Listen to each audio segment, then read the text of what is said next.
Y abogando por la unidad nacional en pro de la paz y la seguridad en el Ecuador, queremos dar la bienvenida en los estudios de la revista de Opinión Democracia al doctor Hugo Espín, penalista experto en temas de seguridad, para hablar precisamente. El Ecuador vive un conflicto armado interno en medio de los niveles de inseguridad, pero con algunas acciones que es importante resaltar. Uno, la captura de Fito, más allá de las discusiones que existan respecto de los procedimientos para llegar, de la inteligencia que se ha hecho para llegar a la detención. Y ahora se espera que se formule el pedido desde Estados Unidos para la extradición, de lo que también ayer la canciller Gabriela Sommerfeld respondía ante nuestra inquietud desde Italia. Precisamente el presidente ha realizado una visita de 3 días a Italia, país que está contribuyendo para enfrentar a las mafias con toda la experiencia que tiene y los acuerdos antimafias. ¿Cómo ve este panorama en medio del conflicto armado interno, doctor Hugo Espín? Muy buen día. Muy buenos días, siempre un honor estar con usted. Yo creo que el país está viviendo una transición de todo el sistema de seguridad, una transición, de tener una política reactiva donde se privilegiaba la respuesta policial y militar, en generar este bloque de búsqueda estructurado sobre la base de capturas indiscriminadas de las personas que estaban vinculadas o que se les establecía algún tipo de vinculación a las estructuras criminales, a dar un cambio bastante importante, creo que en pro de determinar que no exista impunidad en el Ecuador, de desestimular a quienes lideran las organizaciones delictivas para que no sientan que pueden cometer cualquier tipo de acción y disfrutar de los réditos de estas acciones, que es un poco lo que se venía dando. Entonces, si nosotros vemos inclusive en el mismo caso de alias Fito, del señor Macías, que es detenido en una casa donde se encontraba su ex esposa y donde ella fue allanado anteriormente, veíamos una serie de lujos, la preparación de un sitio, de una especie de un microbúnker para esconderse mientras habían acciones de control en la parte de la superficie. Veíamos que varios de estos delincuentes que han sido detenidos en diferentes niveles tenían haciendas, casas de lujo, situaciones donde podían disfrutar del dinero mal habido de las estructuras criminales. Hoy creo que el mensaje es diferente. Nosotros vemos que inclusive este líder de los comandos de la frontera fue detenido en Emiratos Árabes, dando una clara muestra de que el gobierno está haciendo acciones de búsqueda a nivel nacional e internacional. El tema de Italia, que no es nuevo, porque el embajador de Italia ha expresado su voluntad de empujar acciones conjuntas con una línea que es bastante interesante. Italia es uno de los países de Europa que ha sido más golpeado por las estructuras delictivas. Nosotros no podemos dejar de atender estos maxi procesos que se dieron en Palermo, cuando 475 personas fueron detenidas, 300 de ellas sentenciadas, y se dio un cambio en las políticas criminales, de ver a la delincuencia organizada como simplemente pandillas o organizaciones, a darse cuenta que realmente son estructuras criminales donde no todos los que cumplen roles dentro de la estructura cometen delitos, de aquellos que puedan ser reprochados como sicariato, como lavado de activos, sino que son parte de las estructuras en una segunda línea, en esta línea no visible, que esa es lo que nosotros siempre hemos hablado, y en este mismo micrófono hemos dicho siempre: hay que atacar la economía criminal, hay que ir en profundidad, no solamente a lo que se ve, es decir, no al que ejecuta el delito del narcotráfico, sino al que se beneficia de él, dónde se mete el dinero, cómo se lava dentro del sistema financiero, cómo se utilizan empresas para trabajar en esto. Y creo que Italia en esto dio una clara muestra, como decía, en el maxi proceso de Palermo, y en los años 80, 90, justamente se estableció ya una política totalmente diferente, de cero impunidad, de entender que las estructuras habían infiltrado inclusive el propio Estado, que había líneas que habían cooptado acciones de la política pública y que tenían que ser neutralizados. Entonces, Italia ha tenido en esto un cambio importante. La ley antimafia justamente tiene muchas coincidencias con lo que hoy es los cambios de nuestra legislación positiva. Entonces, yo creo que hay muchos puntos relevantes que están indicando que estamos adoptando una línea mucho más clara de luchar contra esta delincuencia estructurada que es lo que hoy consideramos terrorismo en el Ecuador. ¿Se puede decir, doctor Hugo Espín, que han sido resultados, golpes exitosos, lo de Fito, lo de la detención de este líder de comandos de la frontera en Medio Oriente, y también con ello ir visibilizando estos golpes a quienes dirigen estas economías criminales?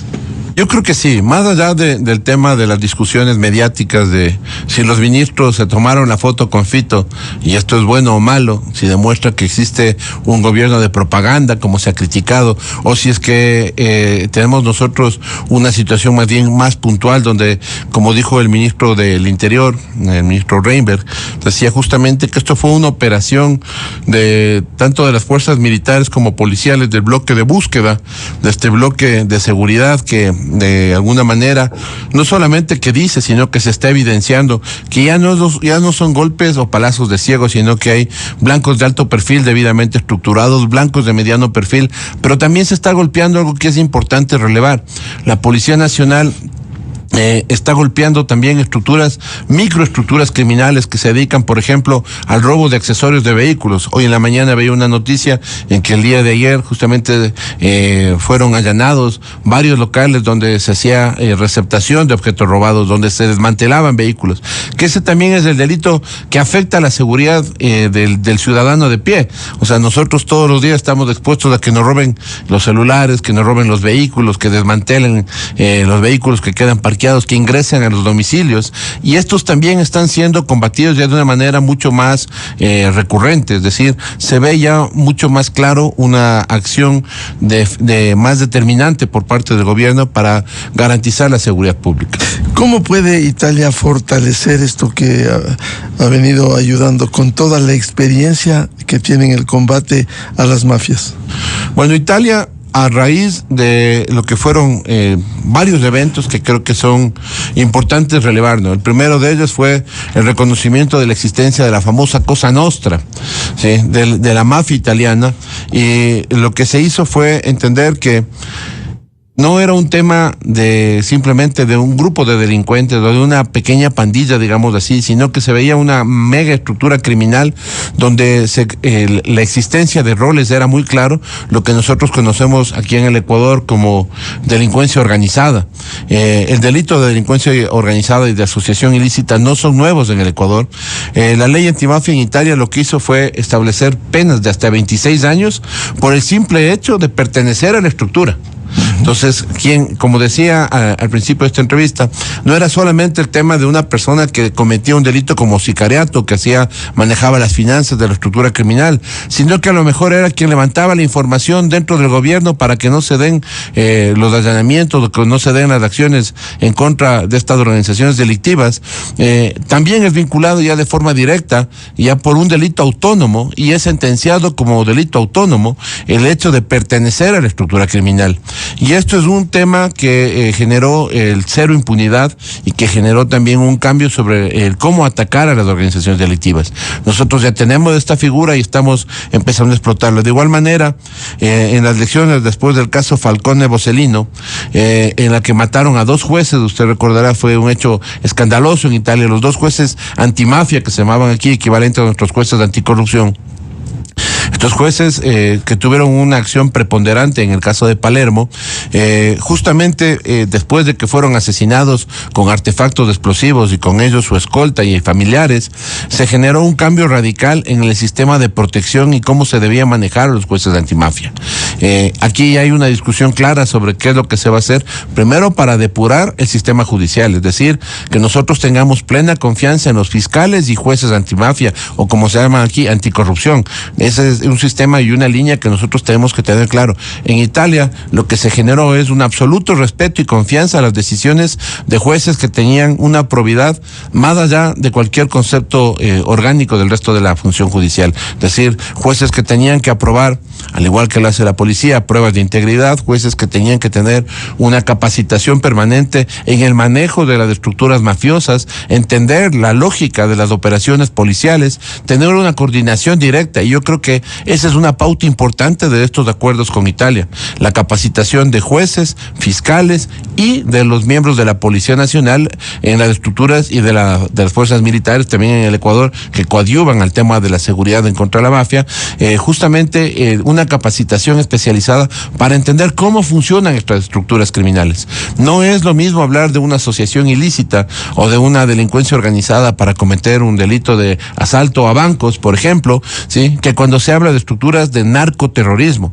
cuando se habla de estructuras que están ligadas al lavado de activos, a mafias internacionales, al pago y transacciones que se realizan dentro y fuera del país, que tenemos que tener un sistema de inteligencia preventivo y reactivo, porque en todo momento hay nuevos elementos que nos van a dar pautas para hacer una lucha clara y contundente en contra de esta delincuencia. En Italia se creó una Dirección Nacional Antimafia. Nosotros tenemos aquí el CIES, que está queriendo cumplir estas funciones con la ley de inteligencia, que le dice, ustedes pueden realizar investigaciones inclusive sin el control judicial. ¿Para qué? Para que no se contaminen o no corran riesgo estas operaciones. Cuestionable, bastante. Que se puede afectar el debido proceso, habrá que ver cómo se desarrollan las acciones ya en el camino, pero es una de las líneas que se tomó. ¿Para qué? Para que los jueces o fiscales que puedan haber sido cooptados por la delincuencia no tengan acceso a esta información mientras se realizan las operaciones hasta que reviente un caso, y de ahí se judicializan todos los indicios, vestigios y evidencias que se encuentren dentro de una investigación en lo que tiene que ver con delincuencia organizada. Doctor Espín, ahora, para esto se requiere también una sólida institucionalidad. ¿Cómo fortalecer la UAFE, que debe advertir, anticiparse y finalmente golpear a las economías criminales con el lavado de activos? Bueno, la ley que tenemos ahora de inteligencia le da un papel preponderante a la UAFE, le da también un papel preponderante a otras instituciones e inclusive la propia CIES, con una capacidad autónoma de investigación, recolección de información, generación de inteligencia y sobre todo la posibilidad de ir más allá en el manejo de las acciones que son de investigación puntuales sobre un hecho, para ampliar a las estructuras que se encuentran de lavado de activos de forma digamos, soterrada. Es decir, nosotros pensamos muchas veces en la institución financiera, pero no vemos qué es lo que está dándose con las empresas que, por ejemplo, realizan la ejecución del lavado de activos. Estas empresas fachada que han permitido, como hemos visto, el ingreso de mafia albanesa, siciliana, mafia rusa, mafias chinas, que han generado una empresa fronting que les permite hacer la movilización de dineros. Hoy la ley nos da esa capacidad de ir un poco más allá.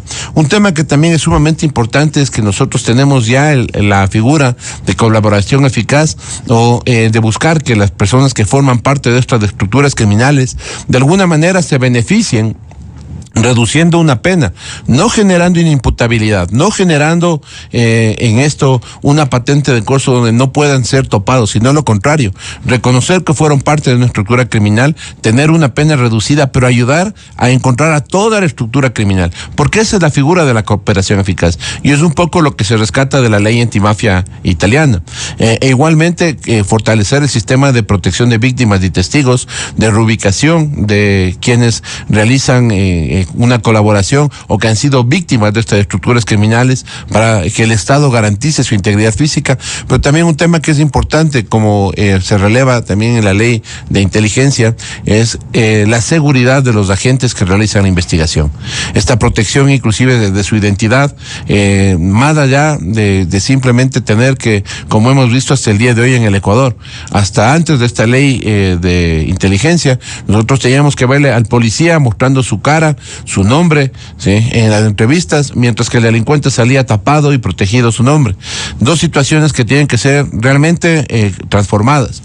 La primera, porque el Código Orgánico Integral Penal en los casos de flagrancia permite, y está la ley ya reformada, el que se exponga el nombre de las personas y el rostro de las personas que han sido detenidas en flagrancia. Y el otro tema es la protección de los agentes, que atrás de ellos hay una familia. Acaban de matar a un policía el día de ayer en la vía Puerto Viejo. Ayer en Manabí, ¿no? Así es, y esto suena a una retaliación de estructuras criminales, pero no es el primer caso. Han existido múltiples policías que han sido identificados, que después de salir de una unidad de inteligencia pasan a las unidades de servicio preventivo, donde están uniformados, donde se les conoce, y muchas veces son identificados y buscan el momento para ser emboscados por las organizaciones delictivas. Las venganzas en este tipo de procesos de antimafia, antidelincuencia organizada, es un tema que tiene que ser tomado en consideración muy en serio. Cada vez que se ha generado un evento donde ha habido una delación, la ley del silencio que se maneja en las mafias, la Cosa Nostra, usted recordará que una de las cosas era esta famosa norma interna de el que habla muere.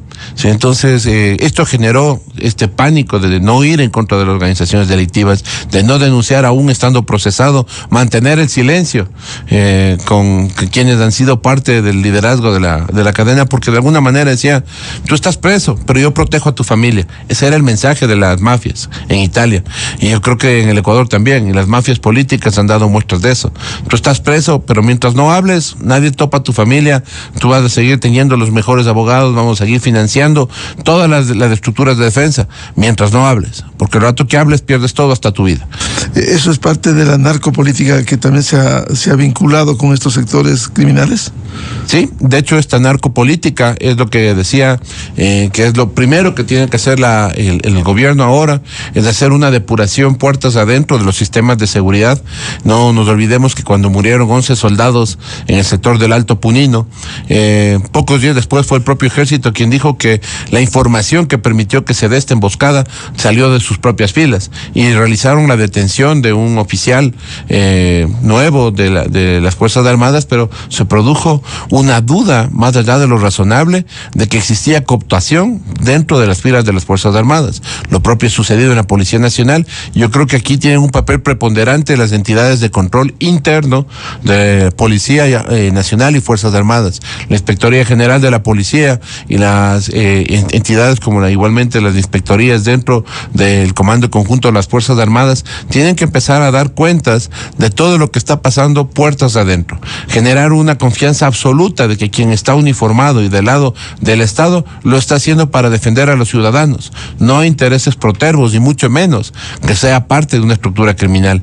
No hemos visto en una o dos ocasiones, hemos visto muchas ocasiones que ex miembros de la Policía Nacional, de la más alta jerarquía, estuvieron vinculados a estructuras criminales. Un coronel, recordemos, que pertenecía a la ULCO, que fue jefe de la ULCO, terminó siendo allanado y detenido porque era parte de estas estructuras, de estas mafias locales que tenemos nosotros. Entonces, un general que ha sido sentenciado en uno de los tantos cargos, metástasis, purga, plaga, precisamente por ayudar desde el sistema penitenciario, está condenado en primera instancia. Que yo creo que es un tema que también tiene que ser revisado. El tema en la ley antimafia, lo primero que hizo es poner en un régimen especial a los que eran sentenciados por formar parte de estas estructuras. Un régimen mucho más cerrado, es decir, menos visitas, cero comunicación exterior, regímenes internos mucho más complejos, que es un poco el mensaje que se dio en El Salvador en la ley anti-maras, ante las estructuras de las pandillas, que lo que dijo es, usted forma parte de una pandilla, no tiene derecho, usted ya atacó a la sociedad, hoy la sociedad le va a aislar, hoy usted no puede tener las mismas condiciones que tiene otro ciudadano que cometió un error, porque entendamos que los procesos judiciales, no todos están vinculados a hechos o delitos execrables. Existen delitos que tienen menor jerarquía, pero que igual causan daño, es decir, delitos, por ejemplo, estafa, abuso de confianza, delitos que son contra la administración pública, contra la seguridad, en el tema de la concusión, del cohecho, que generan un problema, pero que no llegan a una estructura criminal. Pero ya cuando se habla de estructuras, hay que pensar en acciones diferentes, y obviamente lo que está buscando el propio presidente, tener centros de rehabilitación que tengan características diferentes, que generen más seguridad, que no permitan la intercomunicación entre quienes están detenidos para que utilicen las cárceles como centros de un cuartel general, como lo que sucede en el exterior, en las calles, porque ese ha sido el mensaje que teníamos hasta el año 2022-23. Nosotros teníamos ese mensaje. Lo que pase aquí adentro, en la cárcel, se redunda en las calles. Lo que suceda con cualquiera de los líderes están detenidos, sucede afuera y redunda en las calles. Entonces, este mensaje, si no se corta y si no se hace que el Estado tiene el control absoluto, tenemos igualmente un régimen que pueda seguir teniendo estas falencias. Por ello, lo importante del control, en este caso del sistema penitenciario. pero ¿cómo evitar la contaminación en Fuerzas Armadas, en policía? Vemos experiencias como la de Colombia o México, en donde se contaminaron cuando se han enfrentado al crimen organizado, al narcotráfico. Pregunta que le dejo planteada al penalista experto en seguridad, doctor Hugo Espín, mientras vamos a una cadena oficial. A continuación, XFM se une a una cadena nacional. Alias Satanás, este lunes fue capturado durante una intervención policial. Guayas, 31 detenidos, 31 delincuentes capturados por delitos de secuestro, extorsión, tenencia, porte de armas y tráfico de drogas. Alias Satanás y 4 extranjeros son parte de los arrestados. Morona, Santiago. Golpe a la minería ilegal. Campamento de minería ilegal destruido. Se decomisaron una excavadora y 2.500 galones de diésel. Esmeraldas. Combatimos el secuestro y la extorsión. 5 detenidos por atentar contra la seguridad y tranquilidad de los esmeraldeños. 2 son integrantes de los Tiguerones. Nacional. Menos drogas en las calles del país. 2.834.65 kilogramos de droga sacadas del mercado ilegal. Golpe contundente a la economía de los grupos terroristas. Sabemos que la guerra no ha terminado, pero también sabemos que el Ecuador ya no se arrodilla. Esta fue una cadena nacional. La revista de opinión Democracia, buscando la verdad en todas partes.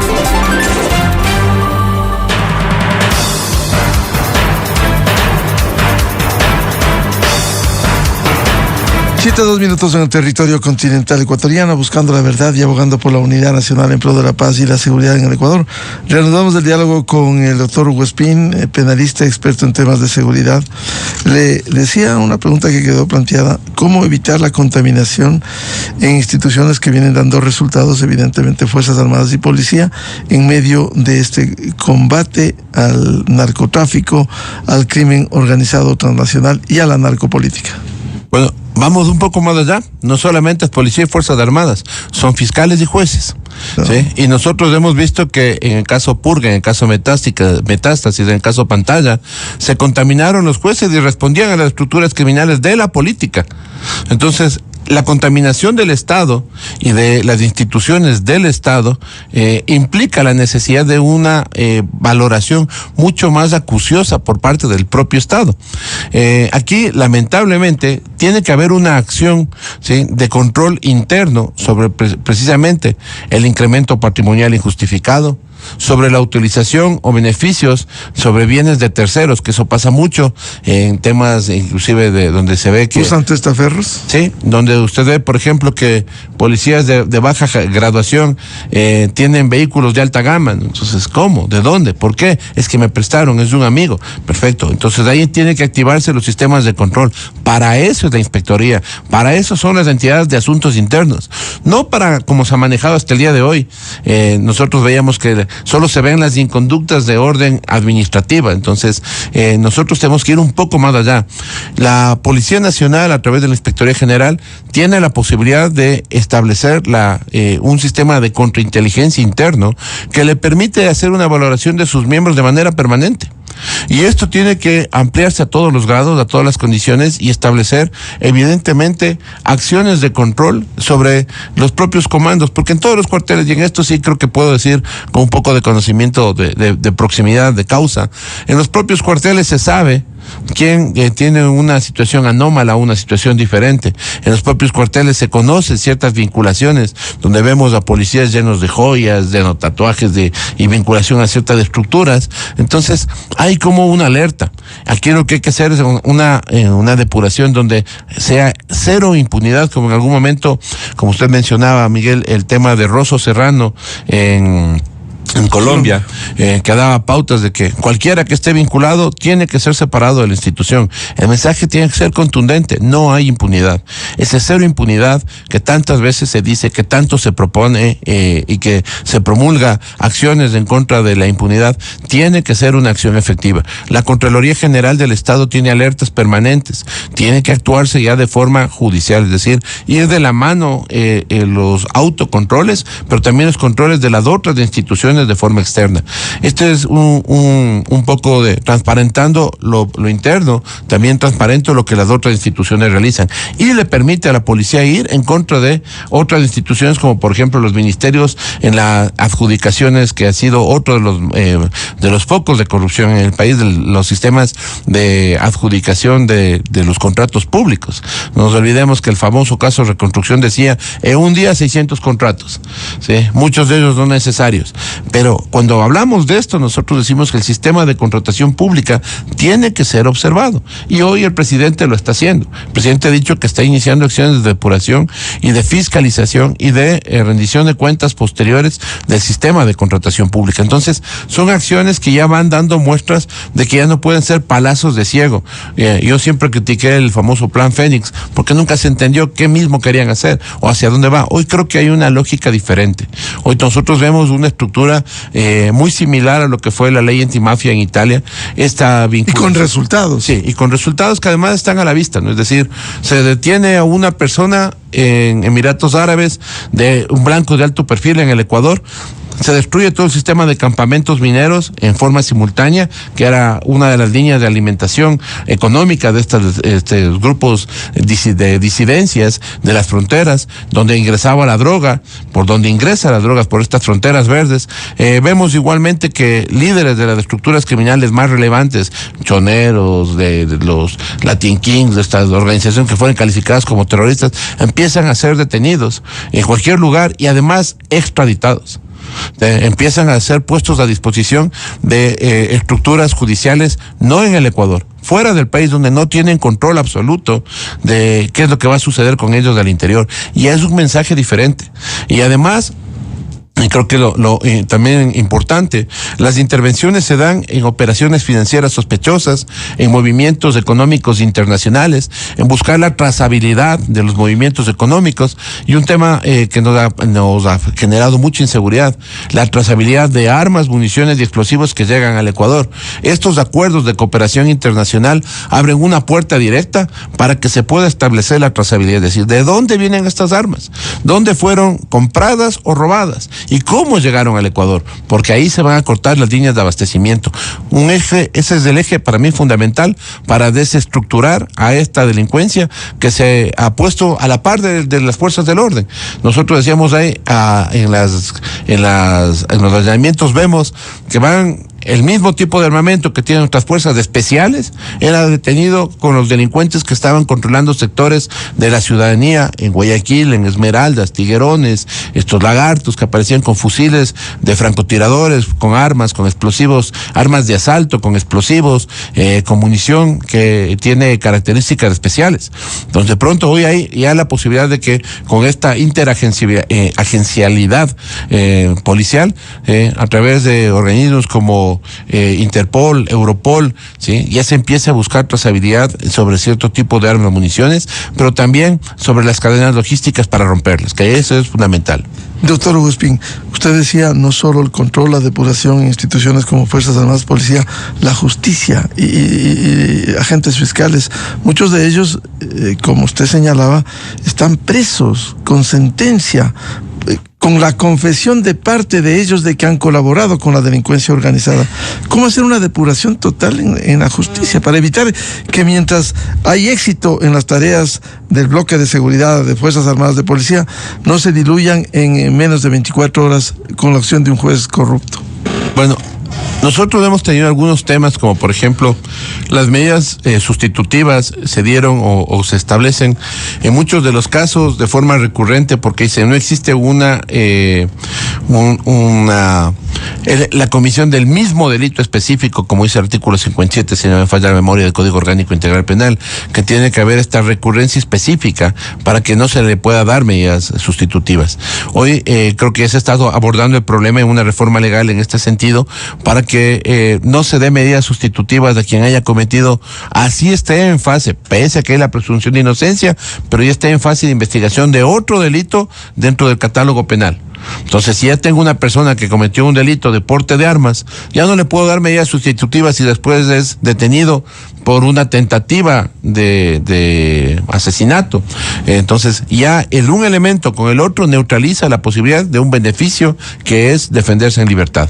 Entonces, estos elementos que van a una reforma legal, más un control interno de los bienes, porque decíamos, un funcionario que gana $3,000, $4,000, es imposible, y perdón que sea tan directo en el tema, es imposible que pueda tener en un año pagado un carro de alta gama que vale 115,000, 120,000, un Toyota Fortuner, un Toyota 4Runner, sí, vehículos de gama alta que son manejados por servidores judiciales, sí, que son propietarios servidores judiciales, no uno, sino 2, 3 vehículos, casas en barrios que no se compadecen con un sueldo, más cuando al ser funcionario público no puede ejercer ningún otro cargo que no sea el encargo público y la docencia universitaria.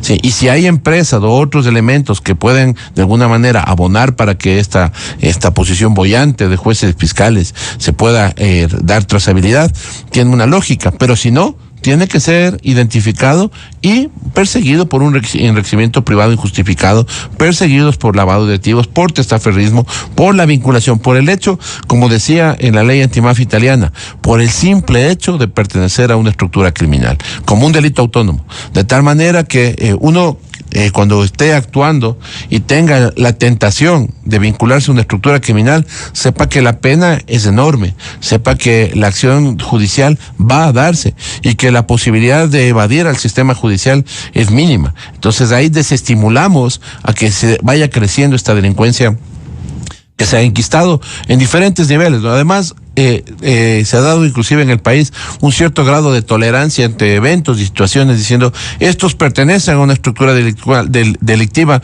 que controla las aduanas. Sí, pero como no hay muertos detrás de esto, entonces como que se da, controlan los hospitales. Y hemos visto que hay mafias de las aduanas, mafias de los hospitales, mafias del sector eléctrico, mafias del sector hidrocarburífero, mafias que están detrás. Entonces, esta es la idea de... ¿Cómo ir desbaratando eso? Siempre el eje fundamental arranca desde el punto de vista económico y de las acciones que puedan establecerse por los sistemas de inteligencia para establecer la interacción de un hecho que aparentemente es un lavado de activos que termina convirtiéndose en una delincuencia organizada, en un hecho que aparentemente es un sicariato aislado con el manejo y control de los jueces, es decir, inteligencia, y ese es un tema que todavía tenemos una deuda por parte del Estado, es poder hacer esta correlación de eventos y de personas. Hemos escuchado en los casos la muerte de Fernando Villavicencio, un tema muy polémico, ¿sí? Dio pautas de que había una correlación entre lo político, entre las mafias, los sistemas de corrupción, del sistema de la contratación pública y a la persona que denunciaba que fue aplicada la ley del silencio. Nos denuncias, te matamos. Entonces, este tema que ya se ve que es una estructura mucho más grande, que en algún momento lo advirtió la propia fiscal, pero no se hizo acciones directas y concretas para neutralizar esta relación o vinculación. Hoy creo que se abre una puerta muy importante para que se vaya rompiendo. Y ahí es donde, como decía, si se mantiene o si logramos llegar a que no haya impunidad, las acciones de control en todos los niveles van a funcionar. Ahora, volviendo al tema que usted nos ilustró sobre estos acuerdos antimafia, la experiencia de Italia, ¿cuánto juega en el Ecuador un marco jurídico constitucional que de alguna manera han parado a quienes han delinquido, como los derechos humanos? ¿Qué va a pasar si se actúa de esa manera?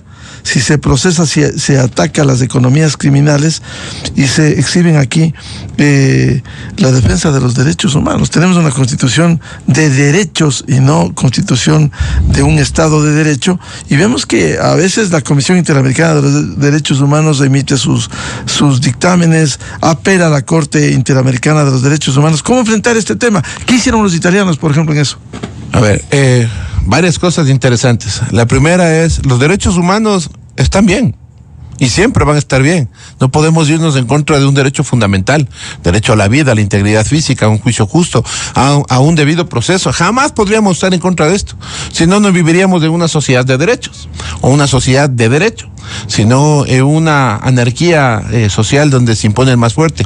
Necesitamos que haya derechos humanos. ¿Qué es lo que ha habido? Y aquí hay que ser claro. Estructuras de ONGs que, financiadas por organismos delictivos o vinculados a estructuras delictivas, atacaban a los funcionarios de la policía, de Fuerzas Armadas que ejecutaban acciones de control. Entonces, inmediatamente de que se le detenía a una persona, salían inmediatamente a gritar abogados y ONGs a decir, le han detenido, pero no se garantizaron los derechos porque le golpearon en la detención, ¿sí? No ven que el policía está sangrando porque en la detención fue golpeado, sino que ven que el delincuente tiene un golpe o que recibió antes de ingresar, para neutralizarse se utilizó la fuerza, que la ley lo permite, por eso es uso legítimo de la fuerza. No es uso progresivo ahora, es uso legítimo. Entonces, cuando nosotros entendemos esto, mientras no rompamos ciertos conceptos, y ahí viene el sistema de capacitación de jueces y fiscales para entender los procedimientos policiales y militares, pero existan estas organizaciones que se benefician del dinero del narcotráfico, que se benefician del dinero de las organizaciones delictivas internacionales. Inclusive muchas de estas estructuras de defensa fueron cuestionadas en su momento por tener vinculaciones a macroestructuras externas que financian. ¿De dónde viene el dinero de la operación de estas ONGs? ¿De dónde viene el dinero? Y por eso la trazabilidad del dinero es sumamente importante, que paga a los abogados que están peleando en contra del Estado. Cuando el Estado empieza a transparentar y decir, usted tiene todo el derecho de reclamar de derechos más, porque ese es un eje fundamental, pero vamos a ver de dónde vienen las cosas. ¿Quién empuja a usted? ¿Por qué está sentado aquí? ¿Por un acto altruista de defensa del Estado de Derecho, o por atacar o buscar falencias en una acción policial de control, una acción militar de control, para dar esta tarjeta de salida de la cárcel, que además en algunos casos era upada por jueces cooptados por la propia delincuencia? Entonces, y esto se evidenció, ¿no? Es decir, usted me genera un incidente, yo con el incidente puedo dar medidas alternativas. Vamos a hacer una audiencia de revisión de medidas pocos días después de lo que se dictó la prisión preventiva. Y se va dando esta situación. Habeas corpus, es que yo tengo presión alta. Ya, creo que pasados 40, el que trabaja puede tener presión alta, claro, pero no es una causal. O para asaltar no tiene presión alta. Sí, para delinquir no tuvo presión alta ni estrés. Entonces, hay situaciones que uno tiene que ponerse a analizar y hacer una ponderación. A veces hay abogados, con todo el respeto a la profesión, que hacen el juego a esto y defienden eso. Es un buen negocio. Y ahí viene el otro tema.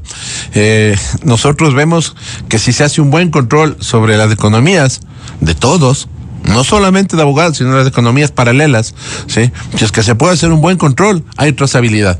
Entonces, ¿cómo puede haber, digo yo, sí, de una persona que es un funcionario público que pague 200,000, 300,000, 400,000 dólares de honorarios? Y que estructuras como bufetes dentro y fuera del país sean contratados para defender a un funcionario público, cuando ese sería su sueldo en 10 años, en 5 años, en 6 años, sin gastar $1. Entonces, ¿cómo puede financiar una defensa tan cara? Entonces, ya tenemos una línea donde estoy estructurando, que además ahora la reforma del Código Orgánico Integral Penal establece la posibilidad de generar corresponsabilidades en las estructuras criminales, también de quien ejerce la defensa de manera abusiva o tratando de buscar recursos para entorpecer el avance normal de la justicia. Sé que esto va a ser muy polémico, porque me dice, bueno, yo como abogado no voy a tener libertad para ejercer mi profesión. Sí, pero hay que ver cómo se manejan las cosas de forma transparente. Porque cuando yo sé que quien me está pagando viene con dinero mafioso, viene a facilitar que yo sea el canal para que este dinero mafioso se mueva, ¿sí? Estoy siendo parte de la estructura criminal. Y esta es una situación bien compleja que va a tener que irse dando, y se va a dar porque ya se ha visto. Hemos visto abogados que tenían un perfil muy alto que terminaron procesados judicialmente. Ya no por la defensa, no es esa la situación, sino es por las acciones criminales donde lavaban dinero, hacían registros paralelos, donde habría defraudación tributaria, es decir, elementos conexos a la comisión de un delito que pueden ser evidenciados y trazados en línea directa por parte de Fiscalía. Bien, muy ilustrativo, como siempre. Muchas gracias por aportar a este análisis a propósito de la gira del presidente y los acuerdos antimafias con Italia. El doctor Hugo Espín, penalista y experto en seguridad. Muy amable, Hugo. Muchísimas gracias. Yo creo que solamente un mensaje final. Para mí es importante lo que el presidente está haciendo, pero más importante va a ser cuando se empiecen a implementar acciones que sean visibles del control interno dentro de las estructuras de Policía Nacional y Fuerzas Armadas. Y creo que los pasos están dados. Hoy lo que debemos ver como ciudadanos es presionar para que esto sea más rápido, más ágil. Y en ese sentido sean mucho más firmes las políticas. Sí, que creo que por primera vez podemos decir hay una política pública de seguridad. Ya no hay una entelequia que se dice este es el manual de cómo vamos a pelear. No, que ya se ve acciones reales. En las acciones. Sí. Y en los resultados. Los resultados son tangibles y mientras más se vean y menos impunidad exista, mayor seguridad vamos a tener los ecuatorianos. Bien, muchas gracias al doctor Hugo Espín, aquí en la revista de Opinión Democracia, 7:21 minutos en el territorio continental ecuatoriano. Vamos a una pausa y ya volvemos para hablar sobre la Ley de Integridad Pública y los cambios que deben conocer los servidores públicos. Invitados, la doctora Yesae Navarrete, abogada laboralista, y el doctor Miguel Ángel Puente, abogado laboralista. Desde 1984 con Gonzalo Rosero. La revista de Opinión Democracia. Siempre líderes, siempre confiables. Enseguida regresa Miguel Rivadeneira a la búsqueda de la verdad. Esto es Exa Informa por Exa FM. En un duro golpe a la política migratoria de Donald Trump, un juez federal bloqueó la prohibición de solicitar asilo a los inmigrantes que cruzan la frontera entre Estados Unidos y México.